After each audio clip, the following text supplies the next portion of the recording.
concept。OK， 咁佢把刀只要一過咗你嘅刀尖 ，OK， 我哋就會出現咩咧？就係當把刀一打穿過咗你嘅刀尖，我哋嘅防禦咧就係交角啦。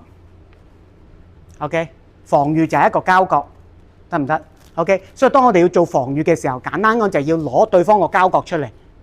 譬如佢呢度冚我，OK， 佢呢度冚我，我就要有個交角去擋住佢啦。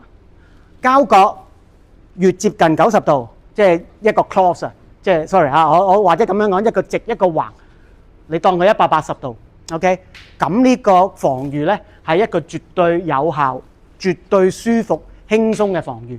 OK， 你個交角越窄，你嘅防禦就越辛苦，得唔得？仲會出現咩情況啊？但係如果你喺呢個絕對位置，有冇嘢啊？係咪？好啦，收窄咗交角就點啊？就冚死你㗎啦。OK， 得唔得？唔好俾人喺你嘅交角走入嚟。即係話咧，如果你嘅交角同你嘅防禦交角，如果低過30度咧，你嘅防禦成功率係極低嘅。OK， 得唔得？記住呢句。咁亦都咁樣嘅，把刀賦予咗你一個好重要嘅工具，嗰個叫做刀盤。刀盤係用嚟救你一命嘅，刀盤就係正90度，就係當把刀一線毀咗落嚟嘅時候 ，OK， 就幫你擋住㗎啦。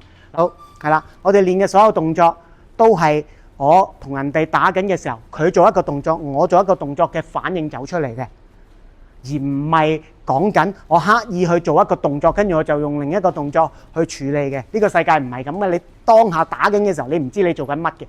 但係你平時不斷咁練開，你嘅反應不斷咁做嚟做去，就係做嗰幾個動作咧。於是你打嘅出嚟咧就係你嘅風格啦。風格就係講緊你最熟練嘅動作，就會最體現喺你打交嗰時候嘅反應。OK， 所以每個人嘅風格都唔一樣，就係因為大家練唔同嘅動作嗰個成熟程度唔同。OK， 同埋大家嘅身形唔同，大家嘅慣性唔同。